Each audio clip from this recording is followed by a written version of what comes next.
Hello everyone, welcome to magnet brains, एक ऐसा YouTube channel जो कि आपके लिए लेकर आता है quality content 24/7, that too without any kind of paid subscription. That means यहाँ पे जितनी भी एजुकेशन है आपके लिए टोटल फ्री है, टोटली एक्सेसिबल है। आज हम इस वीडियो में बेसिकली बात करने जा रहे हैं काउंसिल ऑफ मिनिस्टर्स के बारे में। हम देखेंगे कितने टाइप के काउंसिल ऑफ मिनिस्टर होते हैं, क्या क्या चीज़ें होती हैं, उनके बारे में क्या क्या शक्तियाँ हैं, क्या क्या पावर्स हैं। ये सब चीज़ें आज हम क्या करने वाले हैं, डिस्कस करने वाले हैं। साथ ही साथ आज हम रिवाइज कर लेंगे काउंसिल ऑफ मिनिस्टर, साथ साथ प्रेसिडेंट के बारे में क्या इंपॉर्टेंट आर्टिकल्स हैं और क्या अदर इंपॉर्टेंट फैक्ट्स हैं। चलिए without any kind of further wait चालू करते हैं हम आज का वीडियो। काउंसिल ऑफ मिनिस्टर की बात करते हैं तो सेंट्रल काउंसिल ऑफ मिनिस्टर की जब बात आती है तो our constitution provides for parliamentary form of government. Parliamentary form of government का क्या मतलब रहेगा कि इसमें एक प्रॉपर डिफैक्टो एग्जीक्यूटिव रहेगा जिसके हेल्प के लिए एक काउंसिल ऑफ मिनिस्टर रहेगा। ठीक है, ये हमारा प्रॉपर्ली क्या बोलता है, पार्लियामेंट्री फॉर्म ऑफ गवर्नमेंट बोलता है। साथ ही साथ यहाँ पे एक और ऐसी शख्सियत रहेगी, एक और ऐसा पर्टिकुलर पिलर रहेगा जो कि क्या करेगा, एज ए फ्रंट काम करता है, यानी हमारे प्रेसिडेंट साहब। तो पूरी की पूरी पावर्स किसमें वेस्टेड है, प्रेसिडेंट साहब में वेस्टेड है। उनको एक्सरसाइज कैसे करेंगे, तो वो एडवाइस पे करेंगे, किसकी, इसी काउंसिल ऑफ मिनिस्टर और प्राइम मिनिस्टर के बेसिस पे। तो इस काउंसिल ऑफ मिनिस्टर की जब हम बात करते हैं तो आइए आगे पढ़ते हैं। दस council of minister and PM are the real executive, मतलब जो भी रियल अथॉरिटेटिव डिसीजन ले रहे हैं, प्रेसिडेंट के नाम पे ही भले ले रहे हैं, बट जो रियल पावर एक्सरसाइज कर रहे हैं वो हमारे यही लोग हैं। ठीक है, authority of our political administrative system. Article number 74 बोलता है council of minister to aid and advise the president. क्या करेंगे काउंसिल ऑफ मिनिस्टर, एड करेंगे और एडवाइस करेंगे किसको, प्रेसिडेंट साहब को, हमारे यूनियन के बिजनेस में चलाने में, यूनियन के अफेयर्स चलाने में। आर्टिकल नंबर 75 क्या होता है, अदर प्रोविजंस प्रोवाइड करता है, जैसे PM appointed by president and other minister on the recommendation of PM. ठीक है, मतलब हमारे मिनिस्टर्स को कौन अपॉइंट करेगा, तो प्रेसिडेंट साहब अपॉइंट करेंगे, बट किसकी रिकमेंडेशन पे करेंगे, तो प्राइम मिनिस्टर साहब के रिकमेंडेशन पे करेंगे। किसकी रिकमेंडेशन पे होगी, प्राइम मिनिस्टर साहब की रिकमेंडेशन पे होगी। टोटल नंबर ऑफ मिनिस्टर जो रहेंगे, not more than 15% of the strength of Lok Sabha. 15% की मतलब जो भी स्ट्रेंथ रहेगी 15% से ऊपर जो है मिनिस्टर अपॉइंट नहीं हो सकते। मतलब 15% तक आप क्या कर सकते हो, मिनिस्टर अपॉइंट कर सकते हो। ये क्या कौन बोल रहा है, ये कब इंट्रोड्यूस हुआ, तो ये 91st कॉन्स्टिट्यूशनल अमेंडमेंट 2003 में इसको इंट्रोड्यूस करा गया। 91st constitutional amendment 2003। They will hold office till the pleasure of president, मतलब जब तक प्रेसिडेंट साहब चाहेंगे तब तक वो अपना ऑफिस होल्ड कर सकते हैं। अगर प्रेसिडेंट साहब बोलते हैं कि अब आप रिजाइन कर दीजिए तो उनको रिजाइन करना पड़ेगा। कलेक्टिव रिस्पॉन्सिबिलिटी, भाई साहब अब आइए अपन बात करते हैं कलेक्टिव रिस्पॉन्सिबिलिटी पे टुवर्ड्स लोकसभा। कलेक्टिव रिस्पॉन्सिबिलिटी क्या होती है, बेसिकली जब आप फर्स्ट ऑफ ऑल रिस्पॉन्सिबल हो किसके प्रति, प्रेसिडेंट के प्रति, साथ साथ आप रिस्पॉन्सिबल हो किसके प्रति, आपके लोकसभा के प्रति। साथ साथ वो जो लोकसभा के प्रति जो आप रिस्पॉन्सिबल हैं वो कलेक्टिवली है, मतलब कलेक्टिवली जब पूरे के पूरे काउंसिल ऑफ मिनिस्टर रहेंगे वो कलेक्टिवली रिस्पॉन्सिबल रहेंगे एक दूसरे के लिए, साथ साथ किसके, टुवर्ड्स आपके लोकसभा के। इसका मतलब ये है कि मान लीजिए अगर एक काउंसिल ऑफ मिनिस्टर के अगेंस्ट नो कॉन्फिडेंस मोशन आ जाता है कि भाई साहब अब इस काउंसिल ऑफ मिनिस्टर को क्या करना चाहिए, रिजाइन करना चाहिए, हम इस काउंसिल ऑफ मिनिस्टर में कोई भी अब क्या है, हमारा कोई भी टाइप से रोल या आप कह लीजिए विश्वास जो है वो अब इस मिनिस्टर पे नहीं रहा, तो अब ऐसा अविश्वास प्रस्ताव रहता है, अगर ये लोकसभा में आके पारित हो जाता है किसके अगेंस्ट, कोई भी काउंसिल ऑफ मिनिस्टर के अगेंस्ट, तो सारे के सारे काउंसिल ऑफ मिनिस्टर्स को क्या करना पड़ेगा, रिजाइन देना पड़ेगा कि बस अगर आपको उन पे विश्वास नहीं है तो हम भी क्या कर रहे हैं, रिजाइन कर रहे हैं। तो ये है बेसिकली क्या, कलेक्टिव रिस्पॉन्सिबिलिटी। इंडिविजुअल रिस्पॉन्सिबिलिटी क्या होती है कि hold office till the pleasure of president, ये हो जाएगी इंडिविजुअल रिस्पॉन्सिबिलिटी। ठीक है, चलिए आर्टिकल 77 बोलता है conduct of business of government of India. क्या क्या प्रोविजंस आते हैं इसमें कि all executive actions to be taken in the name of president, जाहिर सी बात है हम ये प्रेसिडेंट साहब में भी पढ़ चुके हैं। All actions to be authenticated specified in the rules made by the president, मतलब जितने भी एक्शंस लिए जाएंगे वो उन रूल्स और रेगुलेशन के हिसाब से लिए जाएंगे जो प्रेसिडेंट साहब डिसाइड करेंगे। President to make the rules of convenience of business, मतलब इनके रूल्स और रेगुलेशन कौन डिसाइड करेगा, तो प्रेसिडेंट साहब डिसाइड करेंगे। चलिए आर्टिकल 78 बोलता है ड्यूटीज ऑफ प्राइम मिनिस्टर के बारे में, क्योंकि प्राइम मिनिस्टर भी एक काउंसिल ऑफ मिनिस्टर का पार्ट है, वो भी पोर्टफोलियो अपने हाथ में रखते हैं। तो advice of council of minister is not subjected to challenge in any court of law. क्या होता है कि भाई साहब जो भी एडवाइस रहेगी जो काउंसिल ऑफ मिनिस्टर देंगे किसको, प्रेसिडेंट साहब को दिया करेंगे, वो किस एडवाइस जो है किसी भी कोर्ट ऑफ लॉ में क्या है, आप उसको क्वेश्चन नहीं कर सकते, आप उस एडवाइस को कोर्ट में लेकर नहीं जा सकते कि भाई साहब ये एडवाइस गलत है, क्योंकि वो एक एडवाइजरी नेचर है उसका। ठीक है, कोई भी फिक्स नेचर नहीं है। The 42nd and 44th constitutional amendment जो है, they made advice of council of minister binding. ठीक है, 42nd कॉन्स्टिट्यूशनल अमेंडमेंट में जब हमने देखा था तो वो क्या बोलता था कि भाई साहब जो भी एडवाइस दी जाएगी प्रेसिडेंट को वो उसको मानना अनिवार्य है। 44 उसमें थोड़ा बहुत चेंज करता है और ये बोलता है कि प्रेसिडेंट साहब जो हैं एक बार उस एडवाइस को रिटर्न कर सकते हैं, बट अगर वो दोबारा रिकंसिडर होकर प्रेसिडेंट साहब के पास आती है तो प्रेसिडेंट साहब को मानना पड़ेगा। Thus, it indicates the confidential relationship between Council of Minister and President. Appointment of minister की बात करते हैं तो it should be member of parliament, क्या रहना चाहिए, मेंबर ऑफ पार्लियामेंट होने चाहिए। If not a member of parliament they have to obtain membership within 6 months। मतलब ऐसा कोई इंसान भी अपॉइंट करा जा सकता है जो मेंबर ऑफ पार्लियामेंट नहीं है, बट विद इन 6 months उसको क्या करना पड़ेगा, मेंबरशिप जो है वो लेनी पड़ेगी पार्लियामेंट की। चलिए, रिस्पॉन्सिबिलिटी, अगेन कलेक्टिव रिस्पॉन्सिबिलिटी की बात करते हैं जो कि आर्टिकल नंबर 75 में दी गई है। They own joint responsibility towards Lok Sabha for their acts. जो भी एक्ट ले जाएंगे, भले ही एक काउंसिल ऑफ मिनिस्टर ले, बट उसके लिए रिस्पॉन्सिबल कौन होंगे, सभी रहेंगे। They work as a team. If Lok Sabha passes no confidence motion against one council of minister, they all have to resign. Also, cabinet decision binds all council of minister। अब ये cabinet क्या है ये भी हम आगे देखने वाले हैं कि एक डिफरेंट टाइप के काउंसिल ऑफ मिनिस्टर होते हैं जो कि बहुत इंपॉर्टेंट पोर्टफोलियो हैंडल करते हैं। Duty of every minister to stand by and support the decision. If the minister disagree, वो रिजाइन कर सकते हैं और उसके बाद उस पर्टिकुलर डिसीजन की आलोचना कर सकते हैं। मिनिस्टर रह के आप एक पर्टिकुलर डिसीजन की आलोचना नहीं कर सकते, वो आपके लिए नहीं है। अगर आपको आलोचना करनी है या आप उस पर्टिकुलर डिसीजन से सहमत नहीं है एज अ मिनिस्टर, तो आप बिल्कुल रिजाइन कर सकते हैं और उसके बाद आप फ्री हैं उस चीज़ की आलोचना करने के लिए। चलिए, इंडिविजुअल रिस्पॉन्सिबिलिटी बात करते हैं। अगेन 75 में बात करी गई, hold office till the pleasure of president. No legal responsibility. ये जो पर्टिकुलर चीज़ है ये ब्रिटेन में फॉलो करी जाती है। क्या कि भाई अगर मान लीजिए कोई लॉ इंट्रोड्यूस होता है और उस पर एक मिनिस्टर साइन करता है तो क्या होता है, बेसिकली वो मिनिस्टर जवाब दे रहेगा कोर्ट में। ठीक है, मान लीजिए आगे जाके वो लॉ ऐसा हो जाता है कि जो कि कॉन्स्टिट्यूशन की अवहेलना कर रहा है या कॉन्स्टिट्यूशन के अगेंस्ट जा रहा है, तो केस चलाया जा सकता है उस पर्टिकुलर मिनिस्टर पे जिसने इस पे साइन करा है, जिसने इसको इनैक्ट करा है। इंडिया में ऐसी कोई भी लीगल रिस्पॉन्सिबिलिटी नहीं होती। ठीक है, क्यों नहीं होती, क्योंकि सारे डिसीजंस जो हैं वो प्रेसिडेंट साहब के लिए लिए जाते हैं। साथ साथ अब हमारी जुडिशरी ने कुछ हमारा स्ट्रक्चर कॉन्स्टिट्यूशन का ऐसा कर दिया है कि एक ऐसा लॉ लाना, एक ऐसा लॉ इंप्लीमेंट करना जो कि कॉन्स्टिट्यूशन के इतर है या कॉन्स्टिट्यूशन को वॉइड कर रहा है, वो पॉसिबल ही नहीं है। ठीक है, in India not required as the order of president to be counter signed by minister, thus they enjoy no legal responsibility. But Britain में minister have legal responsibility. Britain के साथ हम क्यों कंपेयर कर रहे हैं, क्योंकि ये पार्लियामेंट्री फॉर्म ऑफ गवर्नमेंट जो है ये हमने ब्रिटेन से ही अडॉप्ट करा है। चलिए, कॉम्पोजिशन देखते हैं कि कौन कौन से टाइप के मिनिस्टर्स रहते हैं। सबसे पहले हम बात करते हैं कैबिनेट मिनिस्टर के बारे में। कैबिनेट मिनिस्टर कौन रहेंगे, तो ये इंपॉर्टेंट पोर्टफोलियो होल्डर्स, कुछ गिने चुने लोग रहते हैं, 10-12 लोग रहते हैं जिनके पास बहुत इंपॉर्टेंट पोर्टफोलियोज रहते हैं, बहुत इंपॉर्टेंट मिनिस्ट्रीज रहती हैं। और ज़रा जाहिर की बात है, ज़्यादातर क्या होता है, यही कैबिनेट सब चीज़ों के लिए डिसीजन ले लेता है। मान लीजिए एविएशन के लिए इनको कोई डिसीजन लेना है तो ये क्या करेंगे, कैबिनेट बैठेगा, साथ में अगर ये चाहें तो एविएशन मिनिस्टर को इनवाइट कर सकते हैं अपनी मीटिंग में बैठने के लिए, उनके व्यूज़ जानने के लिए, और उस पर पर्टिकुलर एक्शन लिया जा सकता है। अगर ये चाहें तो एविएशन मिनिस्टर को इंक्लूड नहीं भी कर सकते और सीधे उनको बोल सकते हैं कि अब ये एक्शन लेना है और एविएशन मिनिस्टर लेगा। क्यों, क्योंकि उनकी कलेक्टिव रिस्पॉन्सिबिलिटी है एक दूसरे के प्रति, खासकर इस कैबिनेट के प्रति। ठीक है, तो जो मेन डिसीजन पावर हो जाता है ना काउंसिल ऑफ मिनिस्टर में भी, वो ये कैबिनेट मिनिस्टर हो जाता है। दूसरा देखते हैं मिनिस्टर ऑफ स्टेट।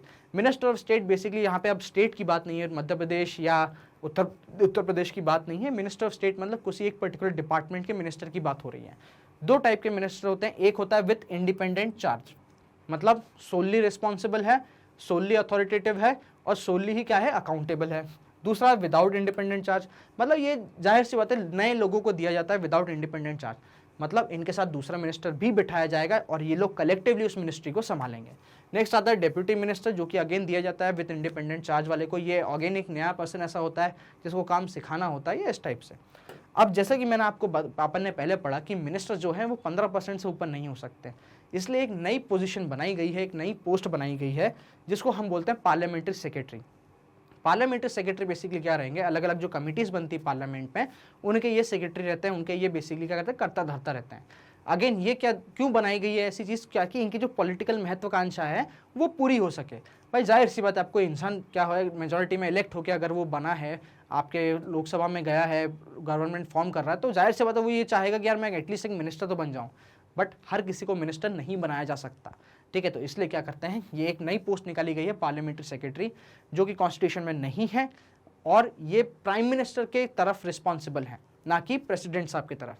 जो भी काउंसिल ऑफ मिनिस्टर रहेगा, भले वो कैबिनेट हो, वह मिनिस्टर ऑफ स्टेट हो, independent charge, without independent charge, वो सब प्रेसिडेंट की तरफ रिस्पॉन्सिबल हैं। बट ये पार्लियामेंट्री सेक्रेटरी, क्योंकि ये एक इनोवेशन है, ये प्राइम मिनिस्टर बनाते हैं, तो ये प्राइम मिनिस्टर की तरफ क्या रहेंगे, रिस्पॉन्सिबल रहेंगे, ठीक है।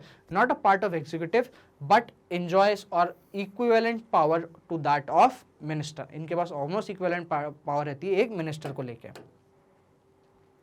रोल ऑफ कैबिनेट, कि इनका कैबिनेट का बेसिकली रोल क्या है, यहाँ पे कैबिनेट मिनिस्टर्स की बात हो रही है, ठीक है।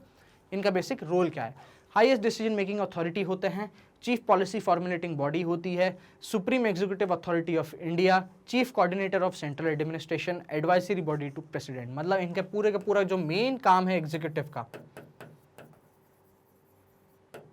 वो कौन देखेगा, तो वो यही कैबिनेट देखेगा, ठीक है। चलिए, Chief Crisis Manager in emergencies, of course, deals with all the major legislative and financial matters, exercise control over higher appointments, deals with all the foreign policies। ये सब पूरे काम आ जाएंगे किसके, हमारे कैबिनेट के। अब देखिए, अब एक क्या है, कुछ एक नए इनोवेशंस हैं, कुछ ना कुछ क्रिटिसिज्म है, ठीक है। तो एक टर्म आता है किचन कैबिनेट, ये ज़्यादातर यूज़ करा गया था इंदिरा गांधी गवर्नमेंट के टाइम पे बाया मीडिया, ठीक है। ये एक मजे लेने के लिए, चुटकी लेने के लिए, क्रिटिसाइज करने के लिए कि भाई साहब क्या होता है, कुछ लोग ऐसे होते हैं जो कि प्राइम मिनिस्टर के बहुत खास रहते हैं। ज़रूरी नहीं है कि वो मिनिस्टर हो, ज़रूरी नहीं है वो कोई मेंबर ऑफ पार्लियामेंट हो, कुछ हो, बट कुछ लोग ज़रूर खास रहते हैं। तो वही लोग क्या करते हैं, इनके पास रहते हैं और इनके डिसीजंस को क्या है, इन्फ्लुएंस करते हैं।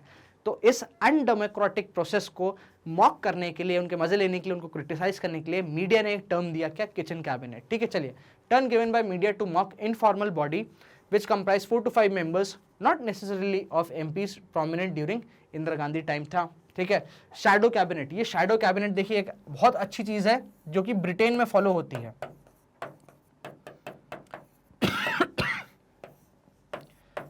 इंडिया में फॉलो नहीं होती। ब्रिटेन में क्या है, जो भी ऑपोजिशन जो रहता है वो क्या करता है, अपने यहाँ से एक बंदा अपॉइंट करता है और उसको एक मिनिस्ट्री डेडिकेट कर देता है। फॉर एग्जाम्पल, मान लीजिए मैं अपोजिशन में बैठा हूं और अपोजिशन लीडर ने क्या बोला कि ना यार अभिनव आप एक काम करो, आप होम मिनिस्ट्री को बहुत बारीकी से फॉलो करोगे, मतलब आप उसके शैडो बन जाओगे, ठीक है। तो जहां वो गलती करेगा वहीं अपन पकड़ लेंगे, पार्लियामेंट में हंगामा कर देंगे और सरकार पलट देंगे। ये रोल होता है किसका, आपके शैडो कैबिनेट का, जो कि ब्रिटेन में है, इंडिया में नहीं है, ठीक है। तो process in Britain, the opposition appoints shadow cabinet to criticize and have control over the actual cabinet in parliament। चलिए, बहुत अच्छी चीज़ है वैसे, अगर इंडिया में भी अगर इम्प्लीमेंट करी जाए शैडो कैबिनेट तो बहुत अच्छा काम हो सकता है, बहुत अच्छी चीज़ है। बट उसके लिए अपोजिशन को स्ट्रांग होना ज़रूरी है, उनके पास प्रॉपर सीट्स होना ज़रूरी है। अगर बहुमत आ जाती तो ऑफकोर्स सी बात है कि भाई अगर बहुत ज़्यादा डिफरेंस रहेगा तो शैडो कैबिनेट भी कोई काम का नहीं रहेगा। चलिए, पूरा आप देखते रिवाइज करते हैं कि क्या क्या आर्टिकल्स हैं, क्या क्या चीज़ें हैं, कुछ एक्स्ट्रा इन्फॉर्मेशन भी देखेंगे। प्राइम मिनिस्टर ऑफ इंडिया के बारे में हम देख लेते, रिवाइज कर लेते। आर्टिकल 74 क्या बोलता है, they shall be a council of minister with its head as prime minister to aid and advise the president. 74(1) क्या बोलता है, the advice of council of minister not questionable in any court of law. 42nd constitutional amendment 1976 में क्या बोलता है, advice of council of ministry mandatory.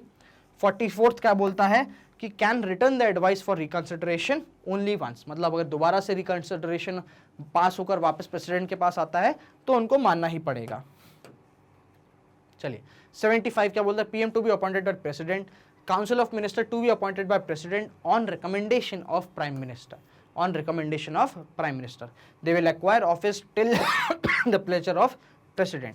Collective responsibility to Lok Sabha, मतलब क्या रहेंगे, ये लोग कलेक्टिवली एक दूसरे के लिए एक्शंस के लिए लायबल रहेंगे, साथ ही साथ जवाब दे रहेंगे। और तो और जब हम बात करते हैं अगर एक किसी पर्टिकुलर काउंसिल मिनिस्टर के against no confidence motion pass होता है तो सबके सब एक साथ रिजाइन करेंगे।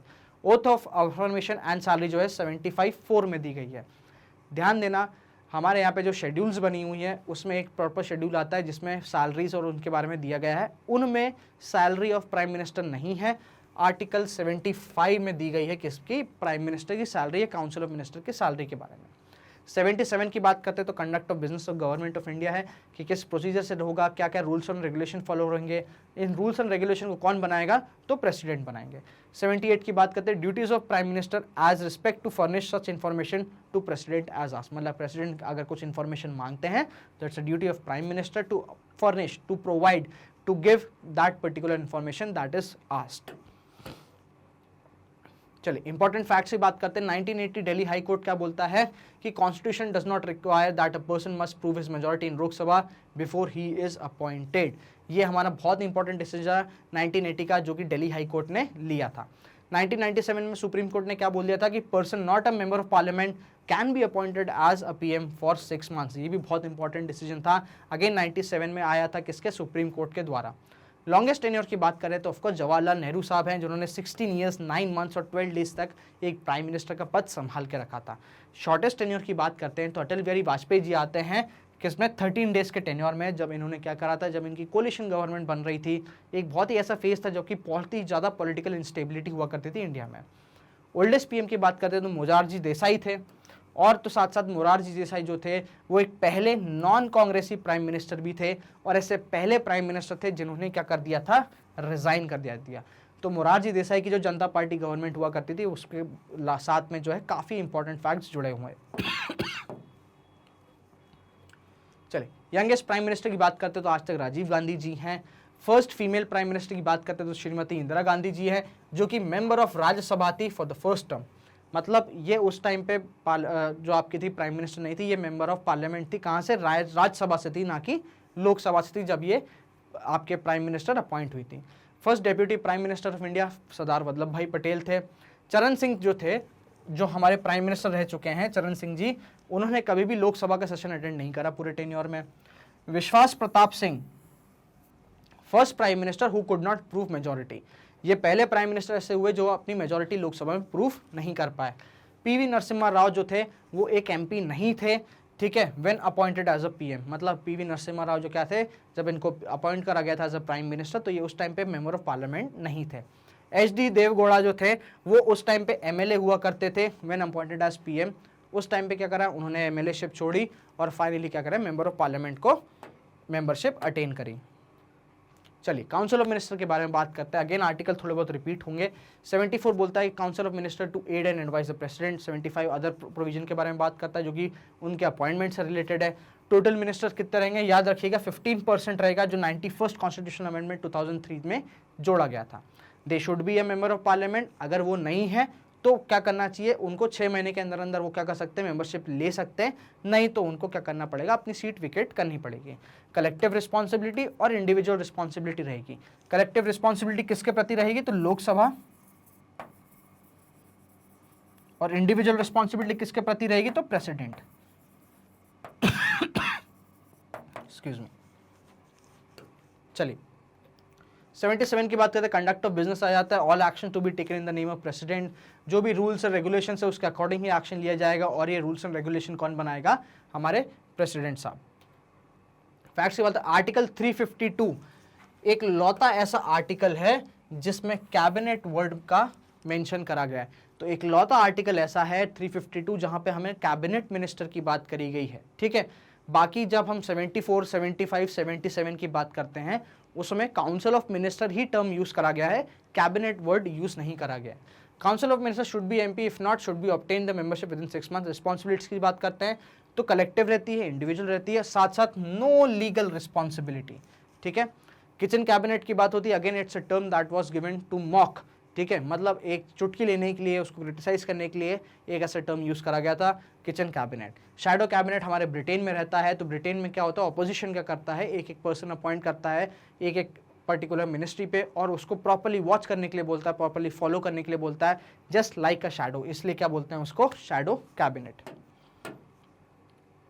Types of council of minister की बात करते हैं तो कैबिनेट मिनिस्टर आता है जो कि बहुत इंपॉर्टेंट पोर्टफोलियोस रखते हैं अपने हाथ में, और यही बेसिकली वो पर्सन रहते हैं जो कि पूरी की पूरी आपके एग्जीक्यूटिव के लिए डिसीजन लिया करते हैं। मिनिस्टर ऑफ स्टेट आते हैं, फिर एक के पास आता है इंडिपेंडेंट चार्ज के साथ आता है और एक विदाउट इंडिपेंडेंट चार्ज, साथ में डेप्यूटी मिनिस्टर और पार्लियामेंट्री सेक्रेटरी भी रहता है। पर पार्लियामेंट्री सेक्रेटरी जो है ये क्या रहता है, ये एक इनोवेशन है जो कि किसने बनाए हैं, PM साहब बनाते हैं, ठीक है। और ये रिस्पॉन्सिबल किसकी तरफ रहेंगे? तो प्राइम मिनिस्टर की तरफ रिस्पॉन्सिबल रहेंगे, ना कि प्रेसिडेंट की तरफ, ठीक है, क्योंकि इनको क्या कौन अपॉइंट करता है? पीएम अपॉइंट करता है। तो ये था पूरा का पूरा काउंसिल ऑफ मिनिस्टर। तो चलिए, एक if you want to watch this video again, आपको दोबारा देखना है, यूट्यूब पे जाने की कोई ज़रूरत नहीं है, बहुत सी लिस्ट में सर्च करना पड़ेगा and all this kind of things. I know it's a very big headache. कुछ नहीं करना, मैग्नेट ब्रेन्स आपके लिए लेकर आए एक छोटी सी नई पहल, हमारी साइट magnetbrains.com। साथ ही साथ हमारा ऐप भी लेकर आए हैं जो कि गूगल प्ले स्टोर पर फिलहाल अवेलेबल है, तो please go download and do check it out. छोटा सा वॉक थ्रू है हमारी साइट का, कैसे काम करेगी, क्या कैसे वीडियो देख सकते हो आप, क्या कर सकते हो and what all are the other accessibilities. सबसे पहले जाओ magnetbrains.com, टाइप करो, एंटर दबाओ, आपके सामने पेज आ जाएगा। स्क्रॉल डाउन करोगे, यहाँ पे आपको सब चीज़ मिलेगी जो जो आपको पढ़ने की इच्छा है। ओलंपियाड हो गया, CUET हो गया, आपके कोर्स हो गए, ठीक है, CBSE के, नीट हो गया, JEE हो गया, सब कुछ आपको यहाँ मिलेगा। मैं कहाँ मिलूंगा आपको? ओलंपियाड में। ओलंपियाड में या कोई भी पर्टिकुलर टैब है जैसे आप क्लिक करते हो तो याद देना यहाँ की ना उसको टैब अच्छे से देखना कि भाई कौन सी क्लास का आप देख रहे हो। मैं मिलूंगा क्लास 9 पे। जैसे क्लास 9 पे क्लिक करोगे, आपके सामने जितने टीचर्स हैं जो आपका क्या कर रहे हैं, ओलंपियाड के अलग अलग सब्जेक्ट्स ले रहे हैं, वो सब आपका वॉच नाउ का बटन लेकर आ जाएंगे। जैसे ही इन पे वॉच नाउ पे क्लिक करोगे, मेरे या किसी और की भी कोई दिक्कत नहीं है, जैसा फॉर एग्जाम्पल मेरे पॉलिटिकल साइंस पे अगर आप क्लिक करते हो वॉच नाउ पे, ऐसा पूरा का पूरा यहाँ पे लिस्ट आ जाएगा, ठीक है। कुछ नहीं करना, इस लिस्ट को प्लस करना है। जैसे प्लस करोगे, एक इसमें क्या हो जाएगा, अगेन एक नया वीडियो नीचे ड्रॉप डाउन मेन्यू खुल जाएगा जिसमें वॉच नाउ मिल जाएगा और उसकी पूरी डिटेल मिल जाएगी कि कितने मिनट का वीडियो है, कितना लंबा क्या है। जैसे ही वॉच नाउ पे क्लिक करोगे, सीधा का सीधा यूट्यूब प्लेयर आपके सामने वहीं खुल जाएगा। दैट मीन्स आपको यूट्यूब पे डायरेक्ट नहीं करा जाएगा, आपको यूट्यूब पे कोई लिंक नहीं दी जाएगी, पूरा पूरा यूट्यूब विद सेम फंक्शनैलिटी आपके सामने वहीं खुल जाएगा। तो ये हमारी छोटी सी पहल थी आपकी एजुकेशन और एक्सेसिबल बनाने के लिए। आज का वीडियो कैसा लगा कमेंट्स में हमें ज़रूर बताइएगा। साथ साथ if you have any queries, please do drop down in your comments, please do note it down, I will try my level best to solve them. साथ साथ आई होप आपने इस वीडियो को शेयर तो बहुत ज़्यादा करा होगा। चैनल को सब्सक्राइब करना बिल्कुल ना भूलें and thank you so much for watching this video.